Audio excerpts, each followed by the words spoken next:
નમસ્કાર ખેડૂત મિત્રો, સૌપ્રથમ તો આપ સૌનું ખેડૂત બજારમાં હાર્દિક સ્વાગત કરું છું।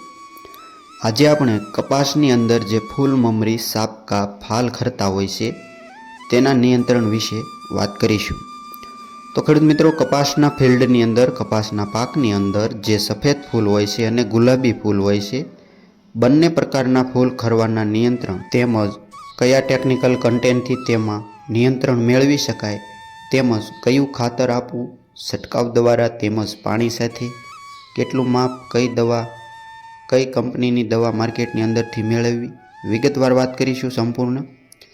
તો વિડીયોમાં અંત સુધી બન્યા રહેજો। તેમજ ચેનલ પર નવા હો તો લાઈક, શેર અને સબસ્ક્રાઈબ જરૂરથી કરી દો, જેથી અવનવી ખેતીની માહિતી તમારી સુધી પહોંચી રહે। તો વિડીયોમાં સમજાયા અનુસાર સમજણ ના પડે તો કોમેન્ટ કરીને બતાવી શકો છો, તમારી કોમેન્ટના જવાબ જરૂરથી આપવામાં આવશે।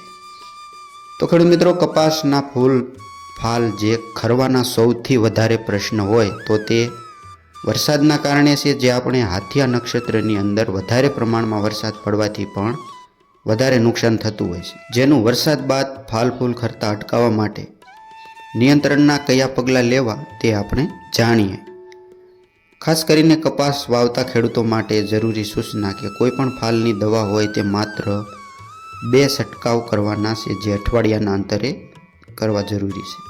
વધારે પ્રમાણમાં તેનો ઉપયોગ કરવો નહીં, જેથી કપાસના ફિલ્ડની અંદર આડઅસર પણ થઈ શકે છે।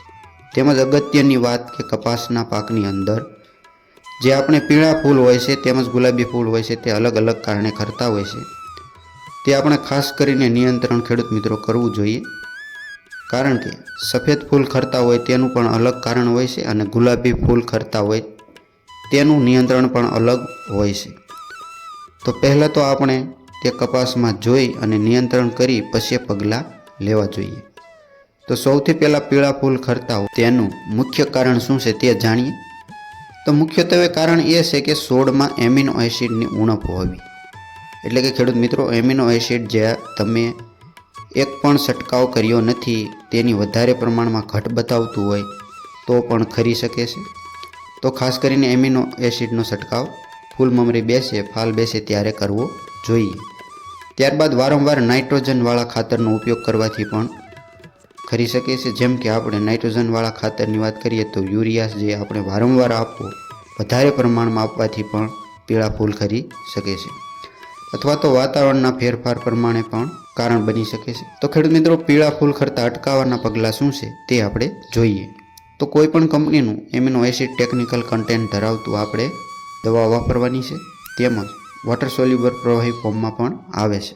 તો તે આપણે ધર્મજ કંપનીનું રુજુતા પ્રોડક્ટ છે તે આપણે 20 થી 25 ml પ્રતિ 15 લીટરના પંપમાં આપવાનું છે, અથવા તો કોરોમંડલ કંપનીનું ફેન્ટેક પણ ચાલે છે, જે આપણે 20 થી 25 mlનું માપ છે।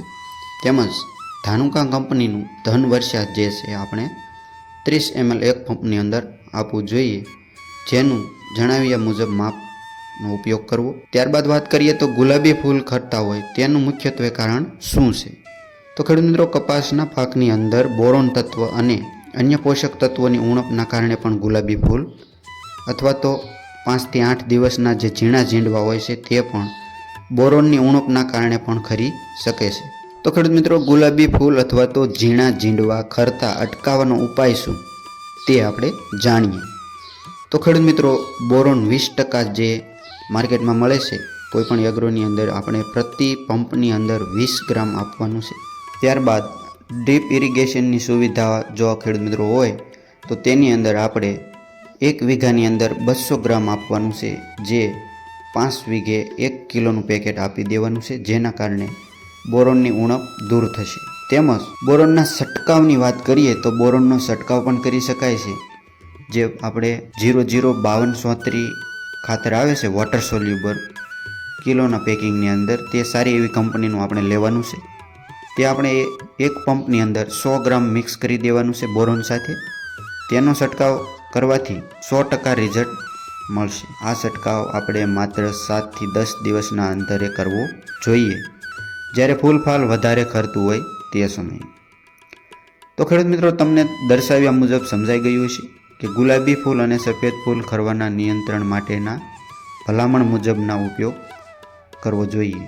તેમજ અન્ય પોષક તત્વોની ઉણપ હોય તો આપણે મહાધન ફર્ટિલાઇઝર કંપનીનું સ્પેશિયલ ફ્લાવરિંગ કન્ટેન આવ્યું છે, જે આપણે NPKS પ્રોડક્ટ છે, જે તમે સ્ક્રીન પર જોઈ શકો છો. તેની અંદર કોન્ટેક્ટની વાત કરીએ તો નાઇટ્રોજન 9% છે, ફોસ્ફરસ 27%, તેમજ પોટેશિયમ 18% અને સલ્ફર 7.5% દ્રવ્યો જે તેની અંદર આવે છે, તે તમે સ્ક્રીન પર જોઈ શકો છો. તેનો ઉપયોગ કરવાથી પણ સારું એવું રિઝલ્ટ મળે છે. ત્યારબાદ વાત કરીએ ખાતરની, તો ખાતર આપણે ખેડૂત મિત્રો ફૂલ ફાલ મમરી સાપકા ખરવાનો પ્રશ્ન છે, તેના માટે ખાતરમાં આપણે એમોનિયમ સલ્ફેટ અને પોટાશ આપવાનો છે. તેમજ વધારે પડતો સારો પાક હોય અને વધારે પડતું નુકસાન દેખાતું હોય તો ખેડૂત મિત્રો આપણે મેગ્નેશિયમ સલ્ફેટ પણ આપવું જોઈએ, જે આપણે મોટાભાગના ખેડૂત મિત્રો મોરેસ્યુ પણ કહે છે. તેનો ઉપયોગ ઓછો કરવામાં આવે છે, તો તેનો પણ ઉપયોગ કરવો જોઈએ. કપાસ 90થી 100 દિવસનો હોય ત્યારે પાનની ફરતી કિનારી લાલ થવાનો જે પ્રશ્ન છે, તે મેગ્નેશિયમ સલ્ફેટ આપવાથી દૂર થશે. તો તે ખાતરના માપની વાત કરીએ તો એમોનિયમ સલ્ફેટ આપણે 1 વીઘાની અંદર 10થી 15 કિલો આપવાનું છે, જે આપણે ડ્રીપ ઇરિગેશન અથવા તો કેરીઓ દ્વારા આપી શકો છો. તેમજ પોટાશની વાત કરીએ તો પોટાશ આપણે 10થી 15 કિલો 1 વીઘાની અંદર આપવું જોઈએ. તેમજ મેગ્નેશિયમ સલ્ફેટની વાત કરીએ તો તેનો માપ આપણે ડ્રીપ ઇરિગેશનની અંદર 4 કિલો 1 વીઘે આપવું. તો ખેડૂત મિત્રો આ આપણે ઉપર જણાવ્યા અનુસાર જે ફૂલ ફાલ ખરતા હોય તેના નિયંત્રણ માટેના પગલાં છે. તેમજ આગળ વાત કરીએ કપાસમાં ફૂલ ફાલ વધારવા માટેની દવા, જે આપણે વધારે નુકસાન થયું હોય વરસાદના કારણે તો ફાલ ફૂલ વધારવા માટેના પગલાં શું છે તે આપણે જોઈએ. જે આપણે સિસ્ટોનિક્સ ટેક્નોવેશન દ્વારા નિર્મિત કરેલ જે આધુનિક ટેકનોલોજીથી નિર્મિત સિસ્ટોનિક્સ કંપનીનું નવી પ્રોડક્ટ જે રેગ્યુલેટર છે, જે ખૂબ જ અસરકારક છે. તેના ટેકનિકલ કન્ટેન્ટની વાત કરીએ તો તેમાં પેક્લોબ્યુટાઝોલ 40% આવે છે, જે પ્રતિ પંપની અંદર 5 mlનું માપ છે. તે જ કન્ટેનના બીજા કંપનીના પ્રોડક્ટની વાત કરીએ તો અદામા કંપનીનું નિરિયા છે, જેમાં 23% પેક્લોબ્યુટાઝોલ આવે છે. તેનું માપ પણ 5 mlનું છે પ્રતિ પંપે. તેમજ સુમિટોમો કંપનીનું વિદ્યુત છે, જે 40% છે, તેનું માપ પણ 5 ml છે. તેમજ સુમિટોમો કંપનીનું ટેબોલી છે, જે પેક્લોબ્યુટાઝોલ 40% આવે છે, તેનું માપ પણ 5 ml છે પ્રતિ પંપે.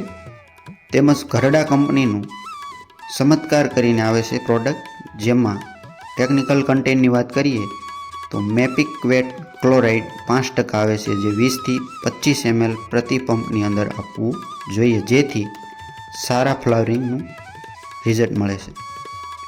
તો ખેડૂત મિત્રો તમને સમજાઈ ગયું હશે કે આ માહિતી જે આપણે જણાવી છે તે માત્ર કપાસના પાકમાં ફાલ ફૂલ ખરતા હોય તેના 100% નિયંત્રણ માટે જ કરી શકાય છે. તો ખેડૂત મિત્રો જણાવ્યા અનુસાર માહિતી સમજણ ના પડે તો કોમેન્ટ કરી બતાવી શકો છો, તમને કોમેન્ટની અંદર જવાબ પણ મળી જશે. માહિતી સારી લાગી હોય તો લાઇક, શેર અને સબસ્ક્રાઈબ કરવાનું ભૂલતા નહીં. વિડીયો અંત સુધી સાંભળવા બદલ આપનો આભાર.